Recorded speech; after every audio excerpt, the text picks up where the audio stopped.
Most founders think a plateau starts when revenue drops. I don't think that's true. I think by the time revenue drops, the plateau has already been happening for a while. Revenue is just the last place it shows up. So today isn't about fixing anything. It's about noticing something and seeing if it sounds like you. The scoreboard problem. Revenue tells you what's already happening. It doesn't tell you what's happening right now, which means if revenue is the only thing you're checking, you find out about a problem after it's already been building for weeks, sometimes months. So the question worth asking isn't how's revenue? It's, is there something else? Something quieter that would have told me sooner. Think about juggling. You start simple, paper plates, 2 or 3 in the air. Drop one, it hits the floor, you laugh, pick it up, and keep going. It costs you nothing. Then people start watching. Every plate you add is a little more risk, a little more reward, and a little more impressive. And that's exactly what draws the crowd. That's what separates you from a juggler standing next to you, doing 2 paper plates and calling it a day.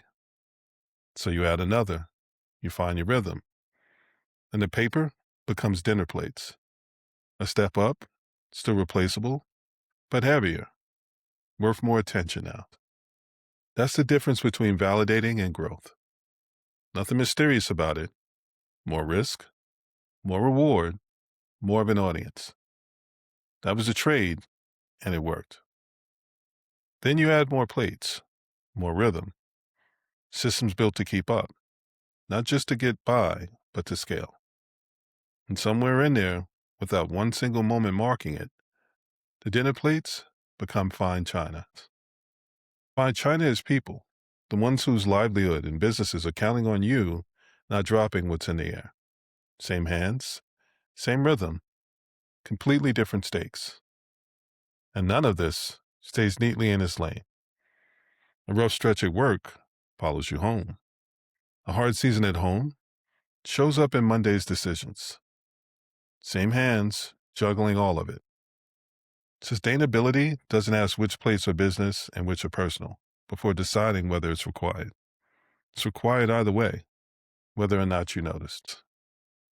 And plates? Plates don't come only from you. Someone tosses an extra one into the mix.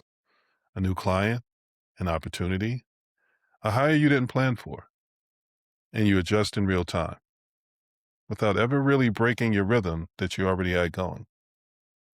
See if any of this sounds familiar. Talk about the decision drag. Here's the thing about juggling. It's hand-eye coordination and rhythm. When something falls, you don't get to stop and look. Only the most practiced jugglers can even risk glancing down to see what broke and how many pieces it landed in. And even they can't look down long enough to clear the floor or find safer footing if they need to pivot. Everyone else just feels the miss and keeps going blind. Decision drag? A decision that used to take minutes now takes days. Same size decision as always, but now the miss costs more. And you don't get to look down in midair to double check before you commit. The delegation drift. Plates you handed off keep finding their way back into your hands. Nobody else has quite found their rhythm yet. And when it's china instead of paper, not quite yet, starts to feel like reason enough to be able to take it back. One plate breaks. You don't get to stop and clean it up. The rest is still in the air. Confidence friction. Adding a new plate, a client, a hire, a pricing change. It used to be automatic. Now it takes real thought because you already know what it costs. And if this one throws off the rhythm, everything else in the air could pay the price. Invisible energy leak. Days end exhausting without matching output because you're not just catching and tossing it anymore. You're doing it without ever getting the luxury of looking down to confirm you're doing it right. You don't even look down because there's no time to check what just broke. None of this is hidden. You're not missing it because it's subtle. You're missing it because you're explaining it away. I'm just tired this week. Things will settle down. It's probably nothing.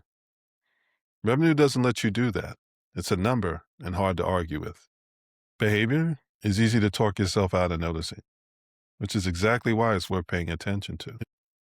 Impressive isn't the same as sustainable.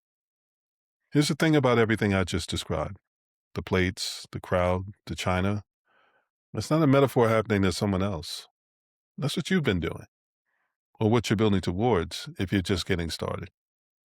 And it's impressive. Let's not skip past that part.